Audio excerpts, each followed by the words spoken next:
아끼지 않으시는 하나님이란 제목으로 우리 본문의 말씀 중심으로 같이 은혜를 나누기 원합니다. 여러분, 사도 바울이 이제 로마서를 썼죠. 이 로마서를 통해서 로마 교회에 있는 성도들에게 예수 그리스도의 십자가 복음의 의미가 무엇인지를 그렇게 로마 교회 성도들에게 설명을 하고 있습니다. 자, 그래서 그들이 예수 그리스도의 이 십자가 복음의 그 은혜의 깊이를 알고 깨달아서 어떻게 되기를 기대하고 있는 거예요? 그 로마 교회 성도들이 당하고 있는 어떤 믿음의 시련들, 삶의 고난들이 있었어요.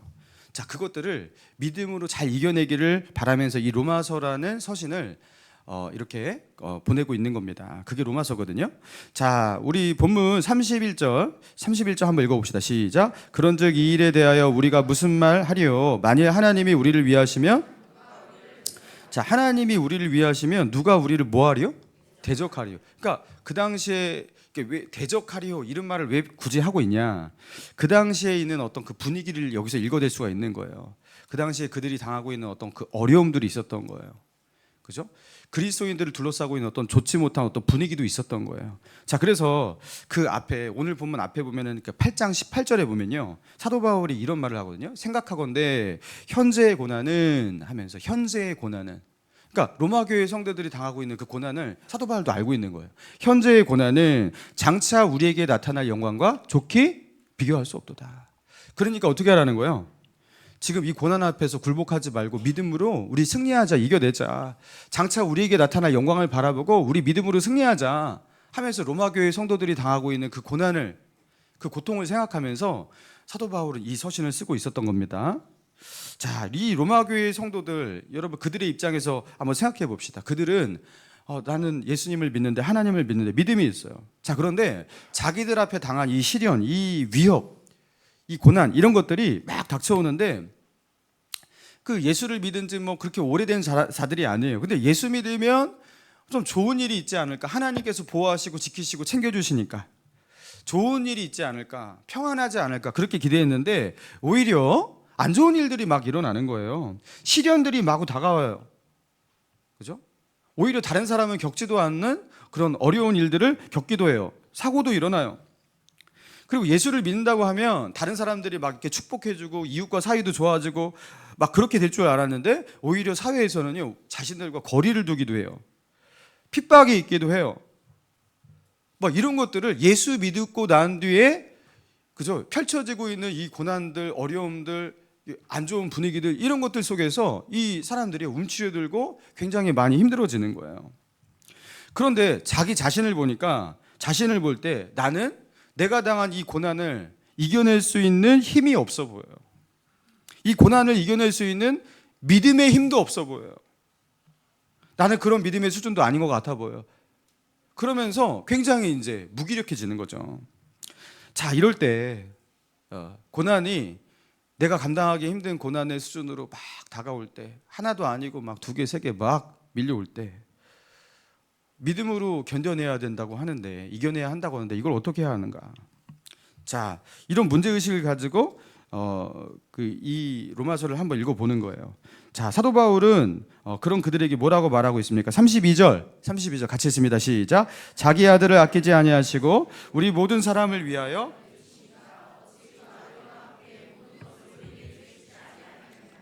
자, 사도 바울은 갑자기 누구 얘기를 하고 있습니까? 자기 아들을 아끼지 아니하시고 내어주신 그 누구예요? 하나님이잖아요.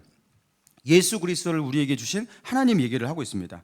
자기 아들을 아끼지 아니하시고 우리 모든 사람을 내주신 하나님.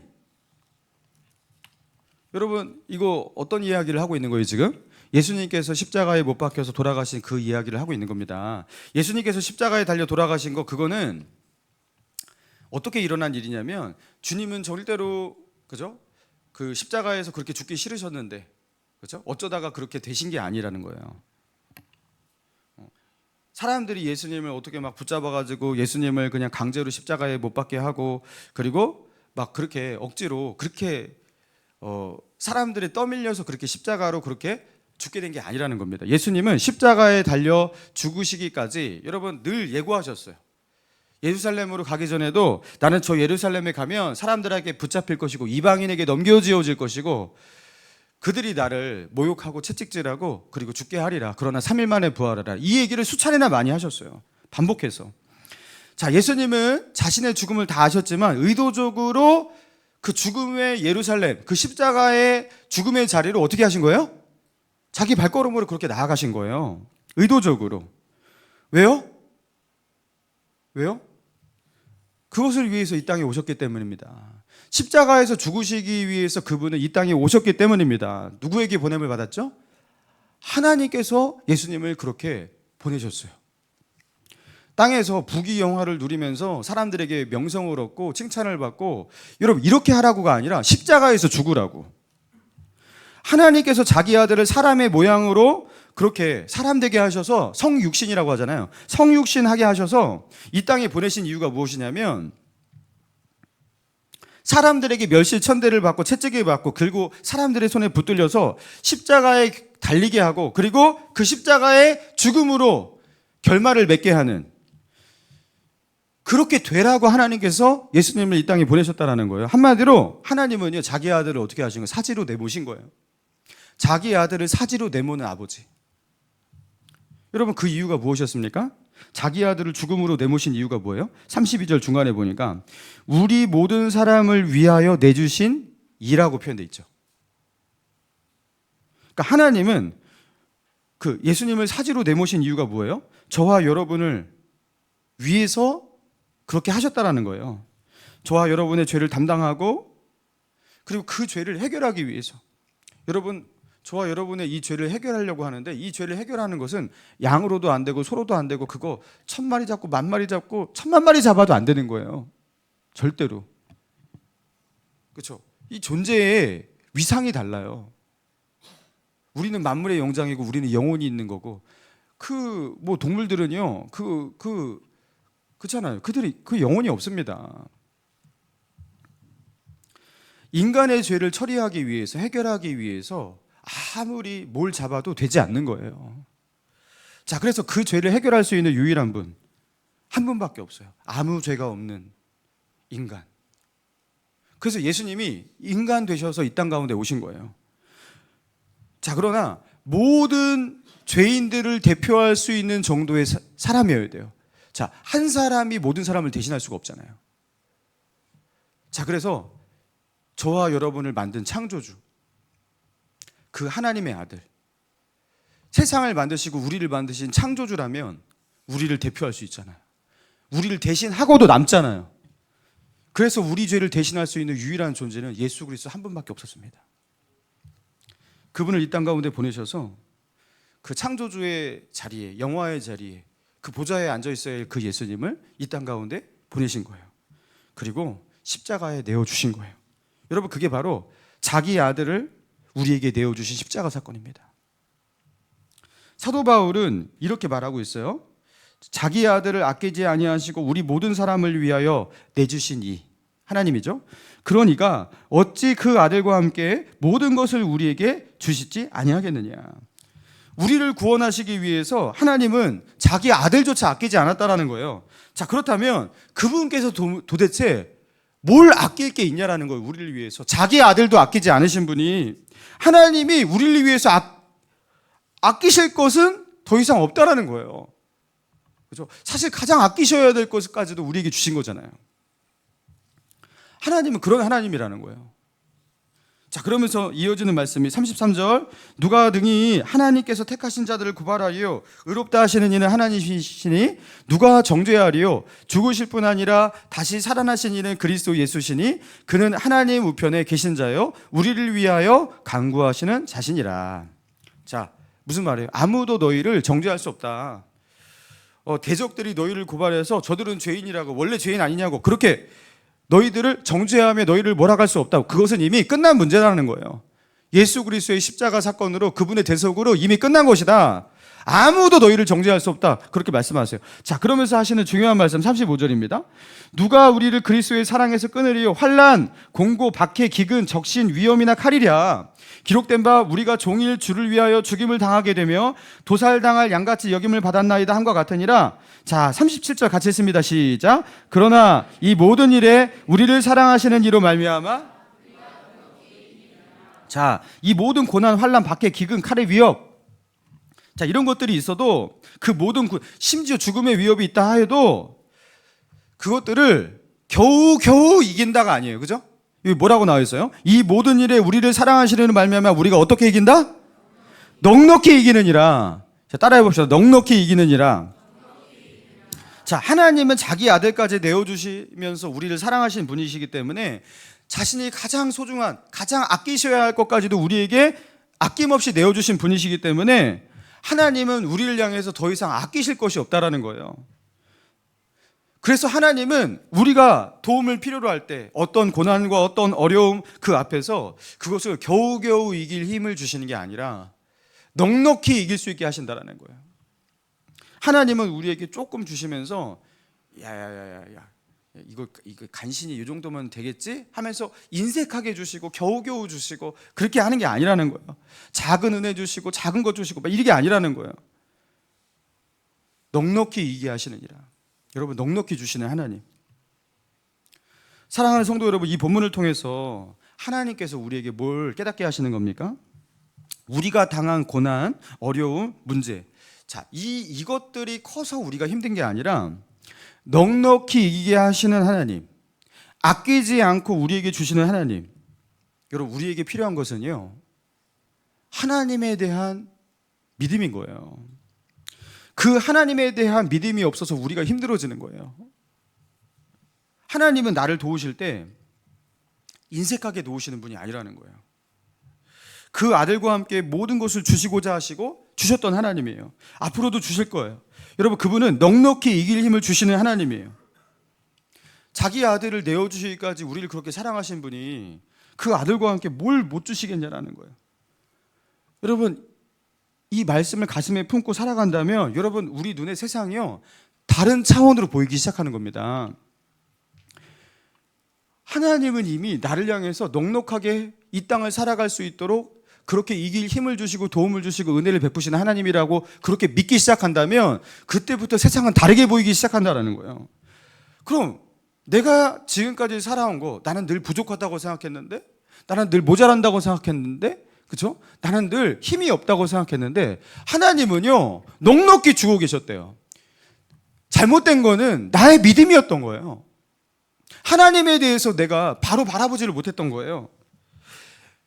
이미 나에게 허락하셨던 이것들이 사실은 충분한 것들이었는데 나는 그것이 모자란 것이라고 생각했던 거예요.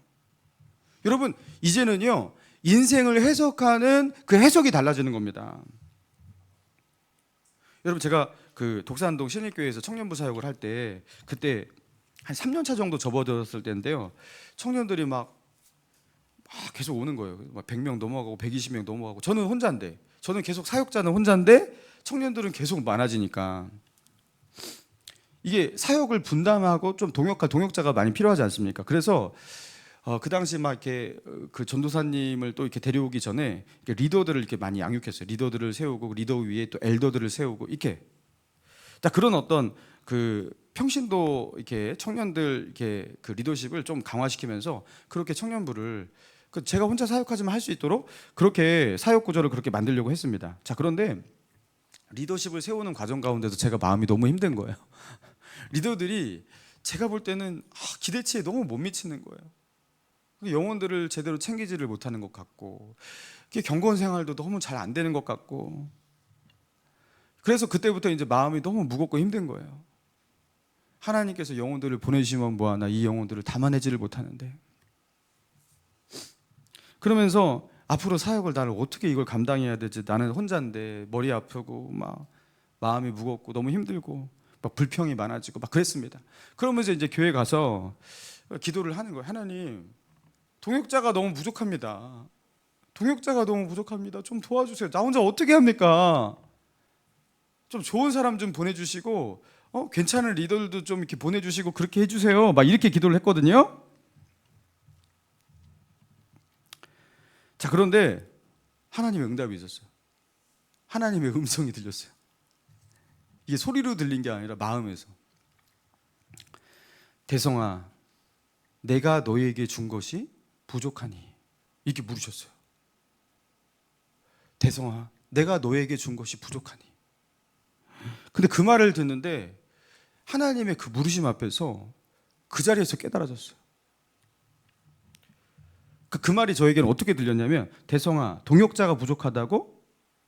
내가 너에게 허락한 그 동역자가 부족하다는 말이니? 이렇게 들리는 거예요. 이 말은 안 부족한데 네가 부족하다고 생각하다라는 거죠. 생각하고 있다라는 거죠. 하나님이 이미 충분히 주셨는데 내가 혼자서 그렇게 생각하고 있는 거예요. 자, 그래서 하나님께서 나에게 충분히 동역자를 이미 주셨는데 내가 혼자 이렇게 생각하는 것이구나. 하나님이 주신 동역자를 믿지 못하고, 그죠? 그들을 신뢰하지 못하고, 그들을 통해서 하나님이 일하실 것을 기대하지 못하고, 막 이렇게 동역자를 주셔도 제가 그 동역자와 함께 동역을 못하고 있는 거예요. 왜요? 동역자가 부족하다고 생각하니까. 자, 그러면서 그때 회개하고 그때 깨달음을 얻고, 제가 그때부터 어떻게 하기 시작했냐면요, 리더들 잘 경건 생활도 사실 잘 못해요.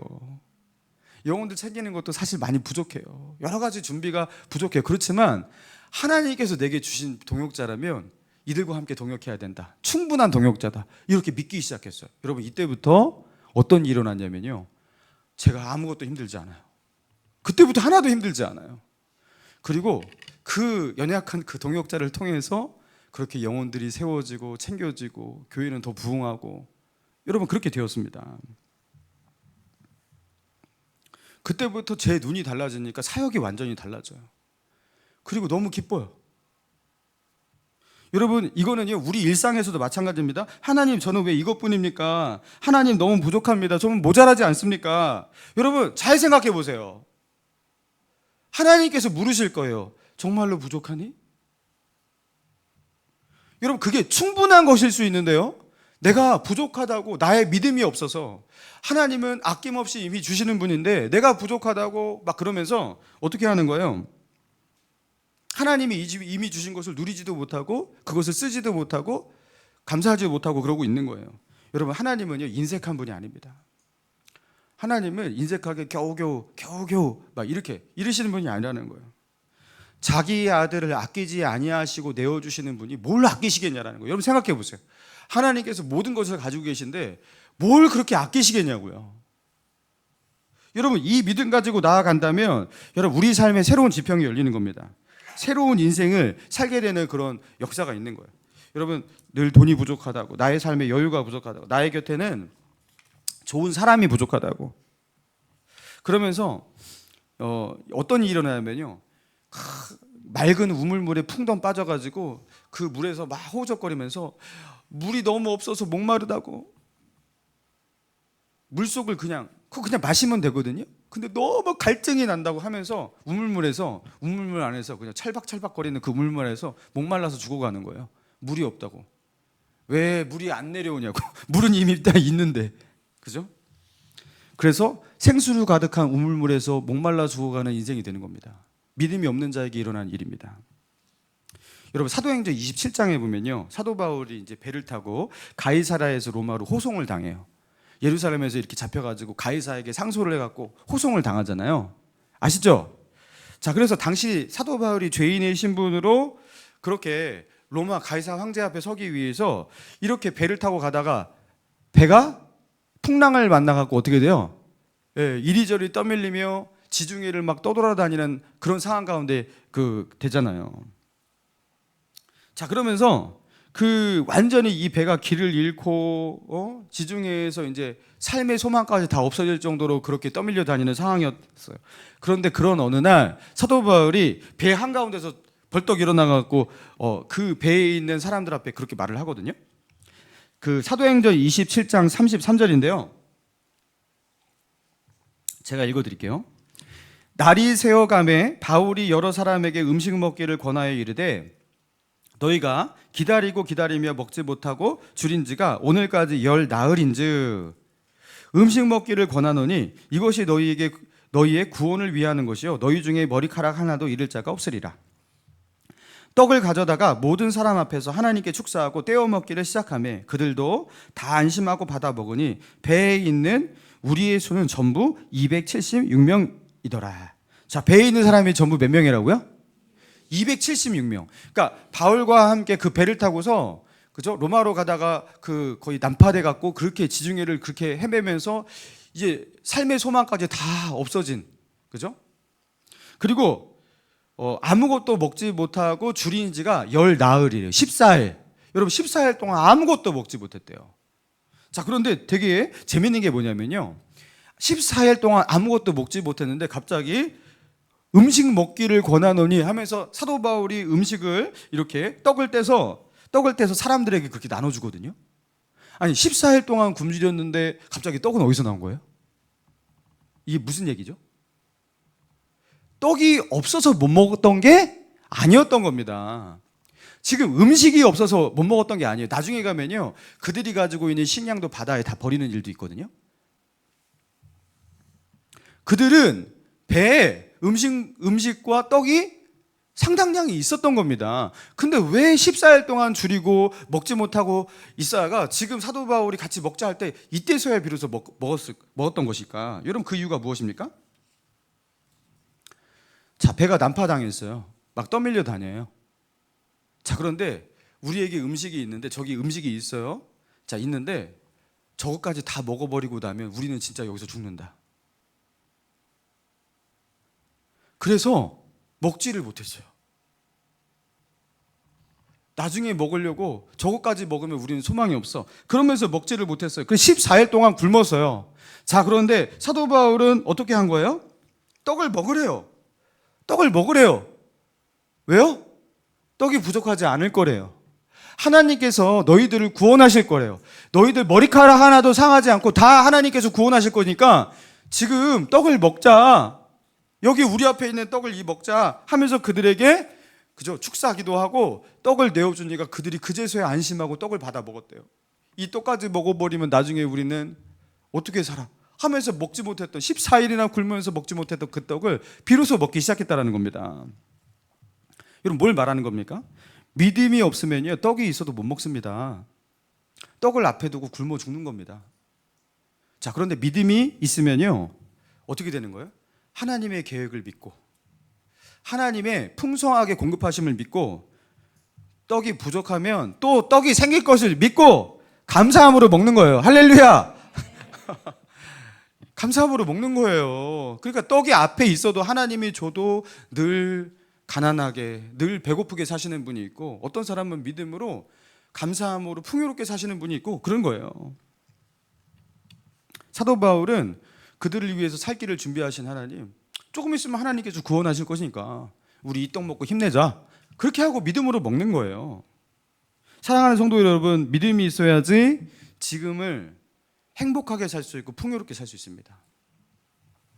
하나님이 아무리 주셔도 믿음이 없는 자는요 먹지 못하고 굶주립니다.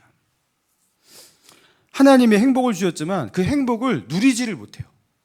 왜요? 믿음이 없어서.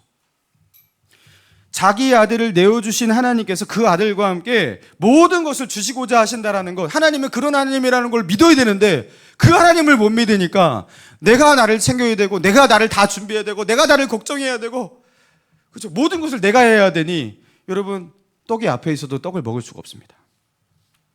아낌없이 주시는 하나님을 믿지 못하니 늘 삶이 가난합니다. 여러분 2020년 10월에 그 신문기사에 이런 제목으로 기사가 나왔어요. 제가 읽어드립니다. 마지막까지 환자 곁에 94세 최고령 의사 한원주 씨 별세. 한원주 씨 별세. 자, 이분이 누구냐면요, 남양주 요양병원에서 이제 결국에 노안으로 별세하기까지, 자 94세의 나이로 별세를 했는데요, 한 달 전까지 현역 의사로 있었대요. 94세의 나이. 이 한원주 씨가 한 달 전까지 자신이 원장으로 있던 그 병원에서, 그 요양병원에서 하루에 10명 이상의 환자들을 그렇게 진료하면서 그렇게 의사로, 그렇게 현역 의사로 활동하다가 노안으로 그죠? 더 이상 이제 이 일을 하지 못하고 종합병원에 잠시 갔다가 자신이 일했던 자신의 병원으로 다시 돌아와서 거기서 마지막 여생 며칠 있다가 그렇게 별세를 했다라는 거예요. 야, 우리가 이걸 보니까, 야, 94세면 사실 경로당 자기 발로 가는 것도 힘들 수 있어요. 그죠? 근데 어떻게 94세의 현역 의사로, 다른 사람을 돌보는 현역 의사로 그렇게 활동할 수 있을까? 이런 생각을 하게 되고, 또 아니 그렇게 나이가 먹도록 그렇게까지 일을 해서 아니 돈을 그렇게까지 벌 필요가 있을까 생각하는데, 여러분 그게 아니에요. 이분은 평생을 무료봉사 의사로, 자기 젊은 날의 대부분을 자기 가지고 있는 그 의술로 무료 봉사로 헌신하며 그렇게 섬겼던 분이었대요. 자, 이분이 교회를 다녔을까요, 안 다녔을까요? 제발 다녀야지 하면서 막 찾아봐요. 저는 이럴 때 제발 교회를 제발 다녀라 그러면서 찾아봐요. 역시나 권사님, 한원주 권사님, 이분이 왜 그렇게 그 요양병원에서 그 영혼들을 그렇게 돌봤냐면, 그 요양병원에 오시는 분 정말 그 얼마나 외롭습니까? 가족들도 많이 챙기지 못해서 결국에 오는 데잖아요, 그죠? 자, 그러니까 이 외롭고 힘들고 이 마지막 여생, 이분들을 어떻게 하냐면 사랑으로, 단순히 의술이 아니라 사랑으로 베풀 때 병이 낫는다, 이런 마음으로 그렇게 연약하고 외로운 환자들을 그렇게 돌봤대요. 돈을 벌려고 이런 일을 하는 게 아니라 자신이 가지고 있는 것을 아낌없이 베풀고 나누는 그런 삶을 믿음으로 그렇게 살았던 거예요. 이분이 돈이 많은 부자가 아니라 마음이 부자인 거예요. 마음이 부자. 자신은 지금 너무 늙고, 그죠? 자신도 힘이 없어요. 근데 자신의 마음이 부자니까요, 어떻게 하는 거예요? 죽기 전 한 달 전까지 다른 사람을 그렇게 돌보고, 자신이 자신보다 훨씬 젊은 사람들을 그렇게 돌보고 챙기고 진료하고 그런 사람으로 살아가는 거예요. 여러분, 이거는 누구만 할 수 있냐면요, 마음이 부자인 사람, 마음이 충만한 사람이 이런 삶을 살 수 있는 거예요. 저는 이 한원주 권사님이 하나님의 은혜로 나이가 들어도 늘 부자였다고 생각합니다. 몸은 노쇠하지만 하나님의 은혜로 그 몸에는 힘이 넘치는 거예요.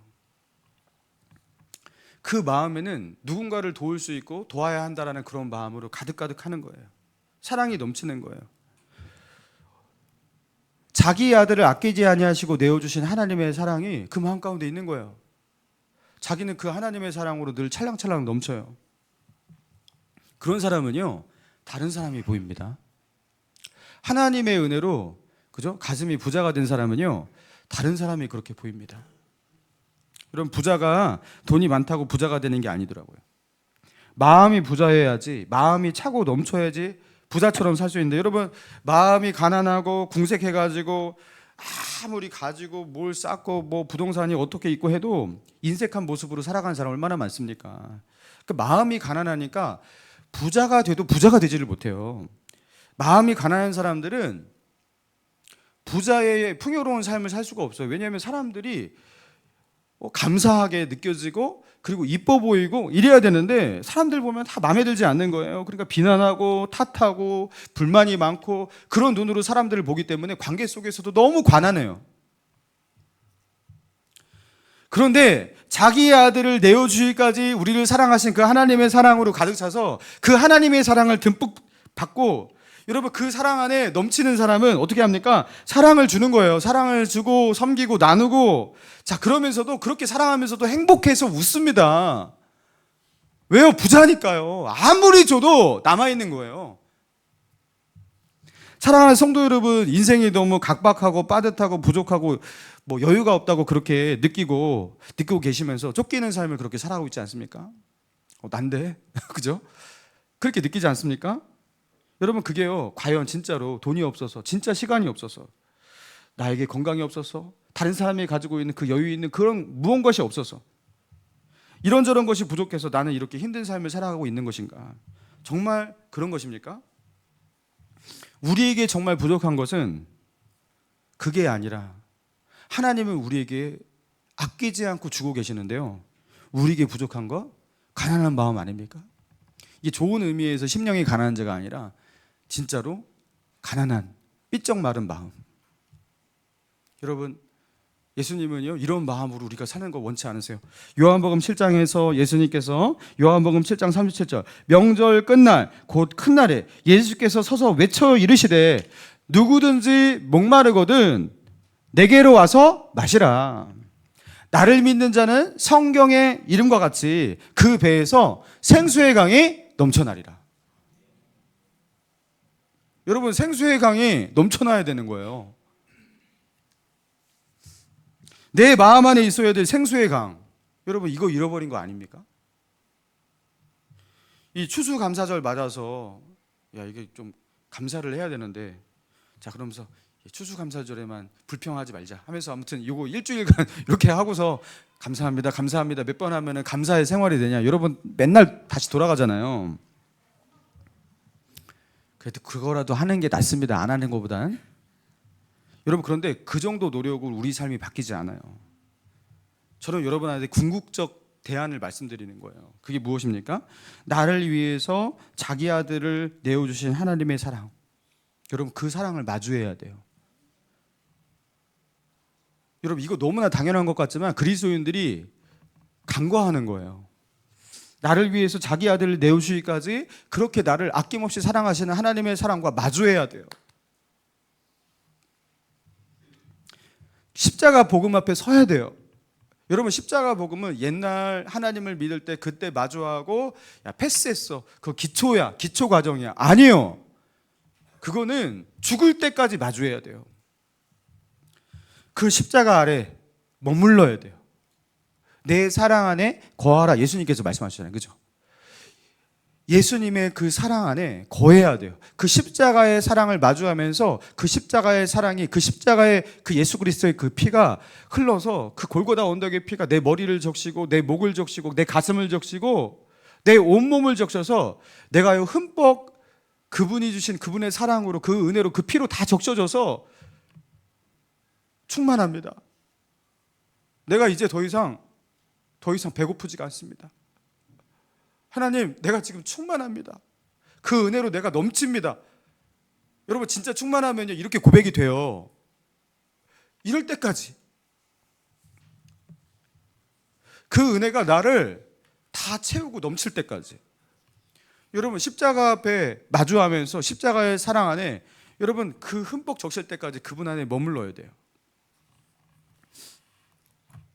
여러분 그 은혜가 부족한 사람들이 예수님의 십자가 사랑, 하나님의 은혜와 사랑을 가지고 사랑하지 않고, 그죠? 자기의 의지를 가지고 뭐 계획을 가지고 자기 나름대로 어떤 그런 사역을 하고 봉사를 하고, 자 나중에 그거는 다 문제가 됩니다.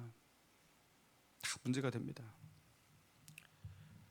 여러분 근본적인 우리 인생의 문제도 다 여기 있는 겁니다. 나를 위해 자기 아들을 내어주신 그 사랑. 여러분 그 하나님의 사랑 앞에서 언제 흐느껴 오셨습니까? 언제? 그때가 언제입니까? 여러분 이게요 몇 년 전이다 이렇게 되면 큰일 나는 거예요.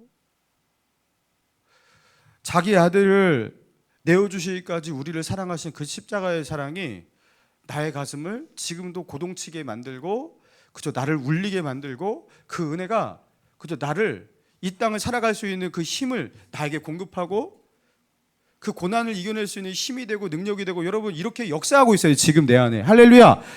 그렇게 그래서 여러분 그렇게 십자가의 사랑 안에 흐느껴 울고, 여러분 그러셔야 돼요. 그게 없이 인생을 살아가니 너무 가난합니다. 그 하나님이 공급하시는 것을 떠나서 다른 것으로 이 가슴을 채우려고 하니 너무너무 부족합니다. 아무리 채워도 다 채워지지가 않아요. 그러니까 원망합니다. 그러니까 불평합니다. 그러니까 가난한 마음이 됩니다. 여러분 그런데 그 은혜로 채워지면요 진짜 감사가 나와요. 와 진짜 감사해요. 그리고 진짜 찬양이 나와요. 그리고 너무 만족해요. 하나님은 100점이야 진짜. 제가 이 설교 준비하면서 금요일 오전에 이 말씀을 이제 오전에 이렇게 묵상했거든요. 제가 모양실에서 진짜 얼마나 울었는지 진짜 눈물 콧물 다 흘립니다. 제가 이게 이 예수님의 십자가는 좀 늘 제가 묵상하는 거잖아요. 근데 그날도 무슨 처음 예수님 만나고 회심한 사람이 그 십자가 앞에서 울듯이 울고, 하나님 저는 지금도 왜 맨날 이러고 있냐, 맨날 십자가 앞에서 이렇게 울고, 그죠? 여러분 이게 강 목사를 살리는 거고요. 이것 때문에 저는 행복한 겁니다. 여러분들이 있어도 행복하지만, 여러분이 주는 행복도 매우 크지만, 하나님께서 저에게 주시는 저와 만나는 그 행복은 비교할 수가 없는 거예요. 생수의 강이 그분이 저를 이렇게 채워주시는 거예요. 그러니까 영혼들이 되게 사랑스럽게 보이고 좋게 보여요. 미워지지가 않아 도대체 이거는. 여러분 그 신비를 아십니까? 사람이 안 미워져요. 사람이 안 미워져요. 죽어도 하나님의 은혜로 채워지잖아요. 사람이 안 미워져요. 마음이 부자가 돼버리니까. 얼마든지 줄 수 있어요. 얼마든지 참아낼 수 있고. 하나님의 은혜가 찰 때만. 그거 안 참으면 또 안 돼요. 저도 그때부터 열받아요. 엄청 미워지고 똑같아요. 저도. 근데 그 은혜로 채워질 때 사람이 그렇게 변해요. 여러분 추수감사절입니다. 우리 주님께서 우리에게 주신 최고의 추수는 예수 그리스도의 십자가 복음이에요. 그 복음의 은혜의 추수예요. 그것과 비교할 수 있는 복이 우리에게는 없어요. 자기 아들을 내어주신 하나님의 사랑과 비교할 수 있는 그 축복은 이 세상에 없어요. 이미 가장 큰 축복을 주신 거예요. 뭘 안 주시겠습니까? 여러분 이미 주고 계시고 앞으로도 주실 겁니다. 할렐루야. 그래서 감사와 찬양과 기쁨 속에 충만한 인생 그렇게 살아갈 수 있는 새로운 인생 살아갈 수 있는 저와 여러분 되기를 주님의 이름으로 축원합니다. 우리